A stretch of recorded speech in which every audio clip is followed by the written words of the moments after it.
There is so much in Smallville Season 11 that I'm going to start reviewing them off of Sagas. It's a comic book series, and there's a lot of it there. Normally, when I review a season of a TV show, I'm not like, oh, well, this is like so much to unpack. I'm just going to do the first half of it, and then the first quarter, or then the second quarter of it, or whatever. That doesn't make any sense. My apologies. But there's so much to unpack in season 11 of Smallville, the comic book series, that I think I'm going to just review them by sagas. So for instance, the first one is the Cyborg Superman saga. I think we're going to be seeing more of Cyborg Superman as a bad guy as well. I just have a feeling about that. So, I'm going to call this part. If there's a part two, I'm going to call this part one. But so far, I'm just going to say it's Cyborg Superman. Hold on. So yeah, first saga, Cyborg Superman. This is throughout issues number 1 through 13. The next saga, I don't know if it's really a saga, but it's much shorter, has Batman and Nightwing in it. Nightwing, though, is not Dick Grayson. I will elaborate more on that when I get around to it. It is much shorter. But, and I'll keep in mind, I've never watched Smallville literally nothing past season 4, episode 3.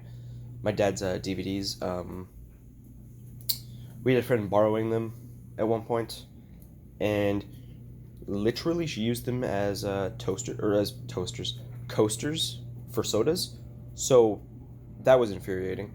But so I haven't seen anything past that point because my only knowledge on the show comes from what DVDs we have that are still working, which is literally seasons 1 through 3. 4, anything past 4, episode 4 is screwed up. So, but anyways,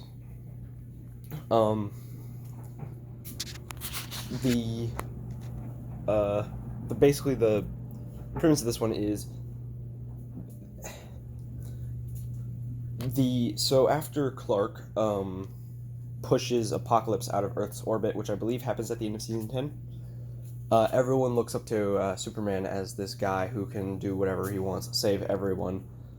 And so, my phone's about to die. Right, it's at 15%. Everyone thinks that Superman is this guy who could save everyone. So Mrs. Henshaw gets all pissed off when Superman fails to save Hank. Hank is like, he did what he could. He tried to save everyone. But Mrs. Henshaw is all, no, he pushed a planet away with his bare hands. This dude could save whoever he wanted. He just didn't try hard enough. And I was like, that's a pretty deep motivation, if you ask me. So, yeah. Sorry, it is really cold out here, so I just put my shirt off in the dryer. I thought one of my shirts was in there because it was a gray shirt with no design, but it doesn't fit me. So either it shrunk, which would be weird because it's washer friendly, or that wasn't my shirt. And I don't think it was my shirt because there were some pants in there that matched, and I've never seen this before. So anyways, yeah, basically the Cyborg Superman saga. Hank Henshaw is in... if you've seen Death of Superman or Reign of the Superman, both the movies or both the movies or the comics, then you know Cyborg Superman's story, so we're not going to get into that. However, Superman sends him to Star Labs, and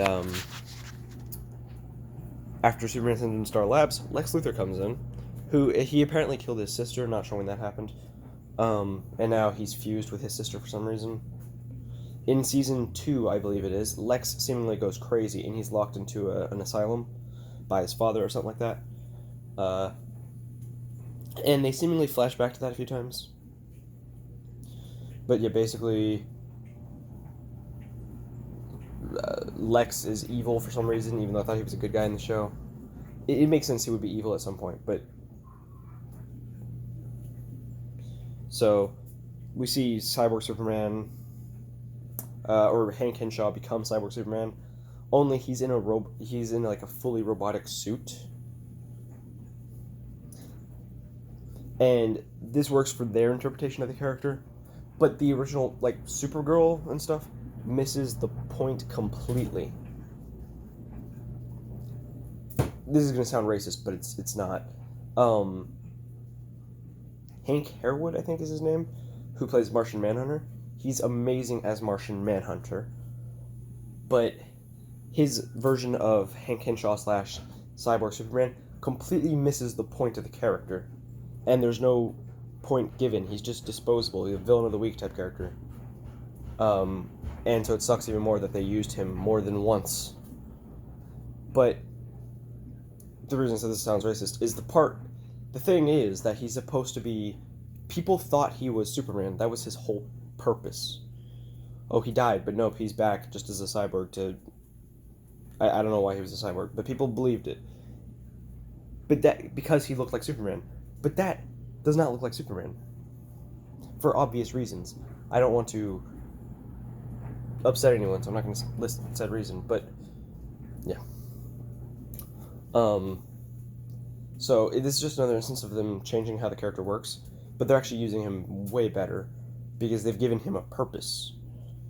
Now, they could have done this with any other character, which is why it still sucks. They could have made Oliver Queen Cyborg Superman, and it would have, or a robot, and that would have been better. Not better, but it would have worked just as well.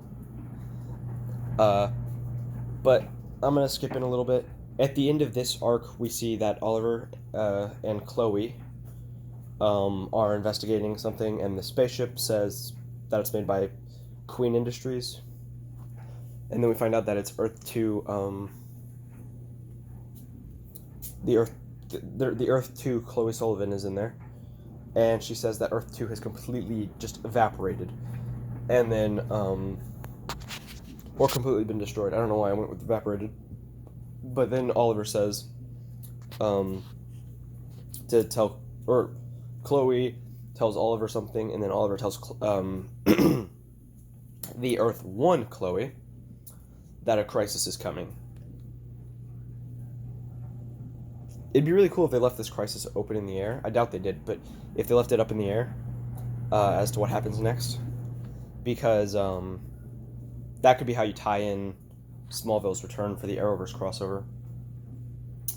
Otherwise, the Smallville characters are going to be having some deja vu. Didn't I already fix this crisis once before? I know sometimes history repeats itself, but damn. But anyways, the Cyborg Superman saga, I give a solid 7 out of 10. It's not really a solid number, never mind. But it's a 7. I'm mostly excited for what happens in the next chapter because Batman. You guys know how I feel about Batman. Everyone in my family knows how I feel about Batman. Batman makes everything better. So I'm going to go check that out. Later. Actually, wait. So, in Doom Patrol, Cyborg is wearing a red hoodie. The only other version of the character that wears a red hoodie is the Smallville version, because in Smallville, for some reason, every character wears a hoodie. You know what's weird about this, though, is, like Aquaman, I can't imagine it's comfortable to be swimming in a hoodie. But if Batman were put on the... also, I'm pretty sure the Green Arrow is the first person... Or the Green Arrow's appearance in Smallville is the first time he ever wore a hoodie. I could be wrong, but wasn't he always wearing that same design back from the 40s? Maybe with a few changes. So anyways, if Batman were on the show, would he just have like a Green Arrow, like Oliver Queen's season 2 mask? Would he just be wearing that? And then, but it's black and he has a hoodie with bat ears on it? Because he would probably look a lot more like Catwoman than Batman. I'd be down to see that. However, that is not what the Smallville Batman looks like, so don't worry about it. He looks way cooler.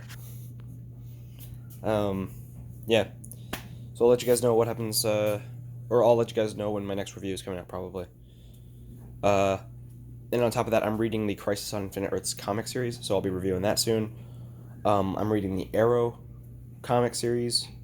So far, it's not that great, but I hear it gets better, and I really like what I read out of the Season 2 one. Because they released Season 2.5, which is before 3, but after 2. And that one is really cool. I'm going to get to reviewing it eventually, so let's not say it here. I already spoiled Batman in Smallville, so bye.